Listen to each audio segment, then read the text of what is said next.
I'm here today to talk about another family heirloom. In my previous video I mentioned my granddad's bayonet. He'd been shot during the Anglo-Boer War and the bayonet saved his life. Well, at around about the same time, at the age of 12, my dear old gran gave me this family heirloom. I at that stage didn't know what it was. I thought it was a muzzleloader, but in fact what it is, as you can see, a two-band Snider. It's a Mk3 breech, which has got the locking lever on the side of the breech, and it is not a military Snider. This is made for the trade. The interesting thing about this, it's got Henry's patent rifling stamped along the top and H1007. Henry's patent rifling. So the rifling in this rifle is different to the Snider Enfield with the normal 5 fairly flat lands. This is very much like a martini-henry. If you looked at the martini-henry rifling and then looked at the rifling in the Snider, it's almost identical with the seven rifling grooves, only in 5.77 caliber as opposed to 4.50 caliber. Well, the story was this. As I grew up, I found out what this was all about. I imported dyes, made my own ammunition, and I've shot this dear old rifle for many, many years.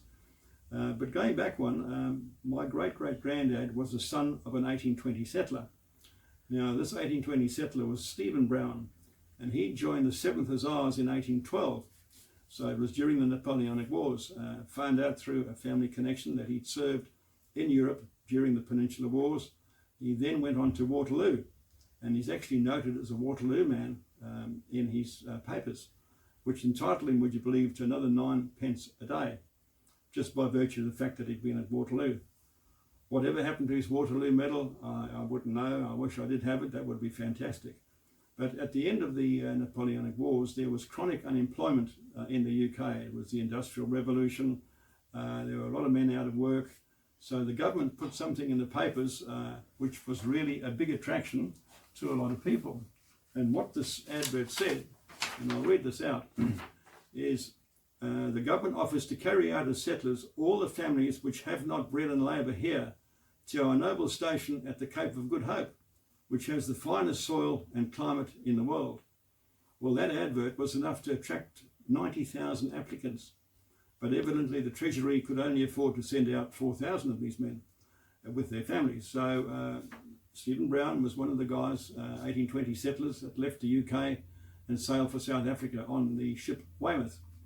When he arrived there, his 6th son was born, and this was Edward Brown, whose rifle I now have. He was born in 1920. But what these poor people didn't realise, these immigrants from the UK, they arrived on a restless frontier. This was the Eastern Cape Colony.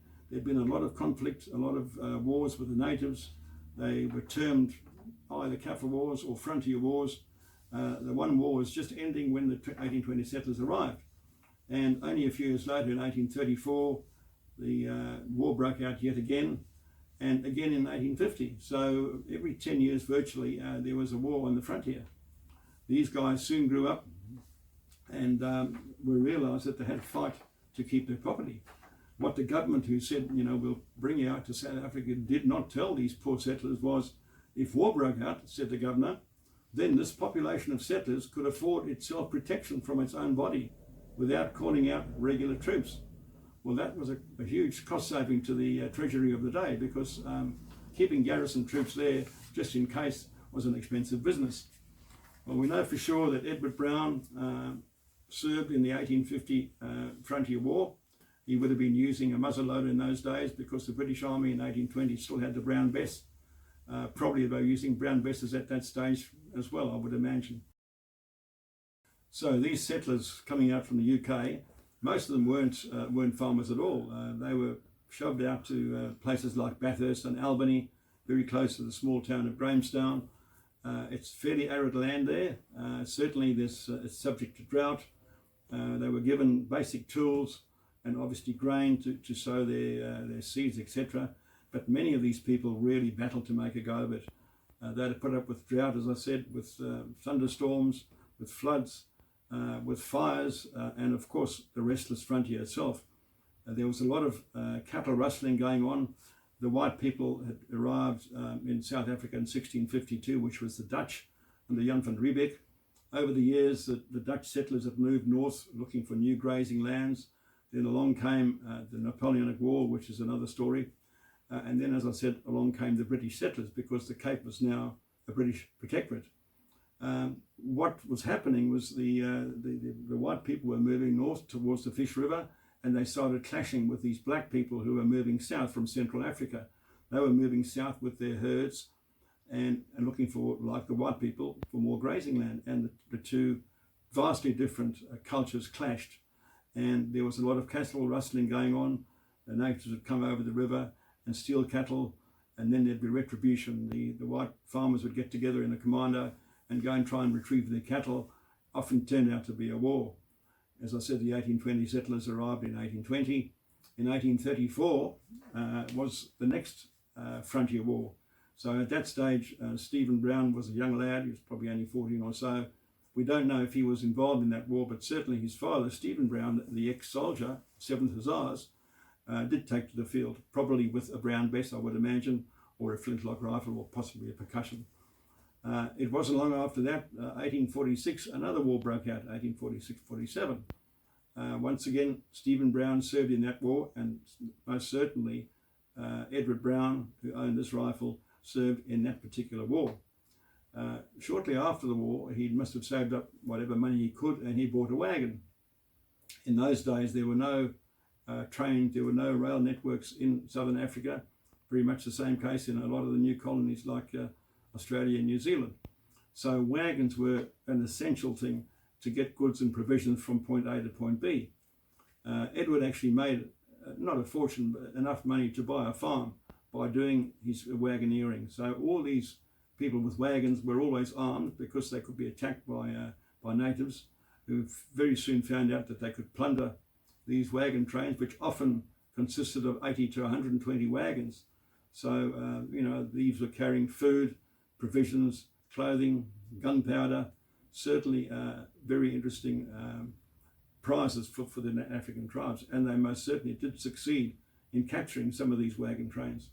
Well, one of these occasions, Edward Brown was involved. He saved some wagons from being captured by an attack from Xhosa tribe. That's Xhosa, or Xhosa, the Click language.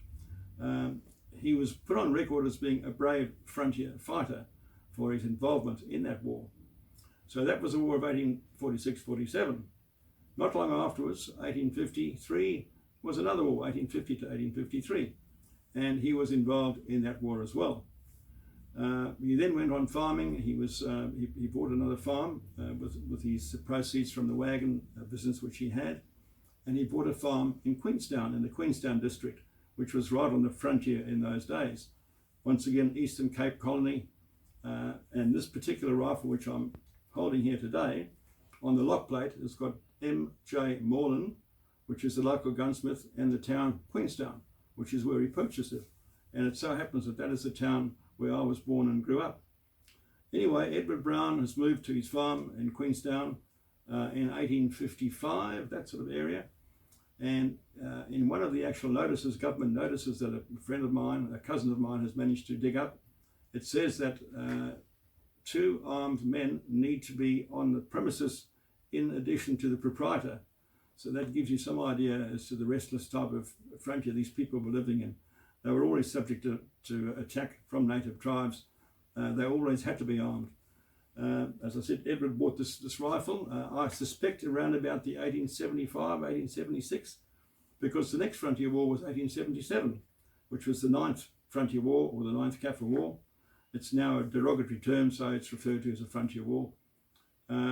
He took part in that war with this particular rifle, and that's why, for me, it's such a precious item to have. As I said, I've shot it for many, many years, and it's very dear to me. The war ended, and he went back to his farm. He was 58 years old when he took part in the 9th Frontier War, and for those days, that's a pretty old man to take to the field. Prior to the Anglo-Boer War, the local farmers were a mixture of Dutch and English, and at that stage, things were pretty good. They got on well together. There wasn't much animosity.